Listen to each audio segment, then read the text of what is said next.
You are good enough, continued. And so, would you believe I made the decision, and once again, the weight of the world dropped from my shoulders, deciding not to go. And if I'm honest, it wasn't like I had a choice because my body/mind just could not muster the energy it would have required to move. That's okay. I often found myself in positions where I had to, where no one listened or cared whether I could or not.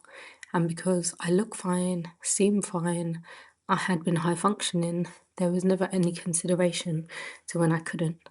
And I would too push myself based on what was expected of me. So much so, I still struggle to be honest with myself now when the simple answer is, I don't want to. I don't want to, paired with PMS/PMDD, and it's a strike.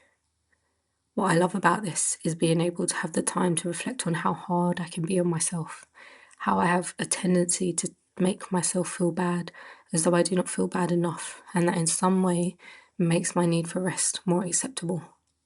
I actually despise this, but through writing the first piece, this rising, and getting all my thoughts out of my head, the moment I became comfortable with my decision and stopped trying to talk myself into doing is the moment I felt at ease. That doesn't make me lazy or undeserving. That doesn't mean I don't do enough or need to push myself harder. In fact, on the contrary, as I have been working hard on myself for years, especially when it comes to doing the internal work. If anything, the moment I find myself in is the perfect moment to put all these spinning plates down.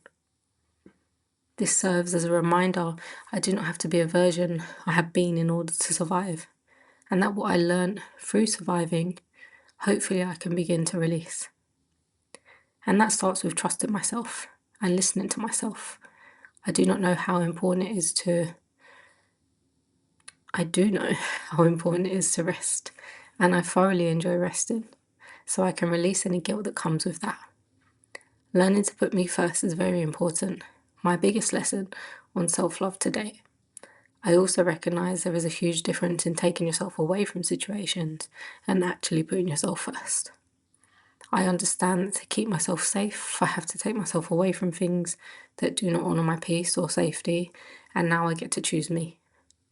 It's perfectly valid to feel the sadness that comes with not having the things considered normal in society that are often taken for granted by those who do have.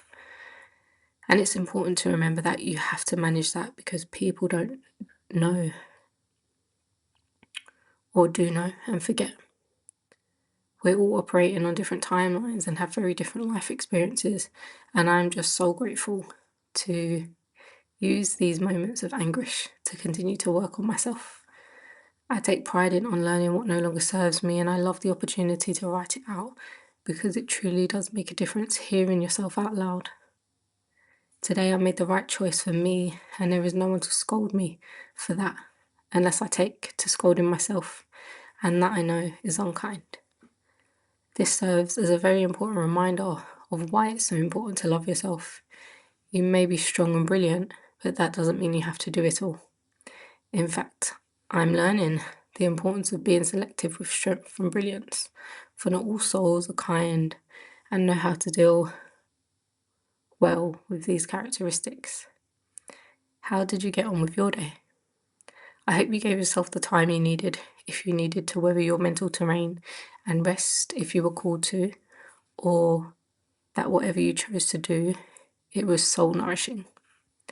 Taking the time to rest and feel through the times of our cycle is important and powerful. Give yourself permission to stay connected to who you are. The sun is set here. It's such a magical time. Until next time, send in light and love always.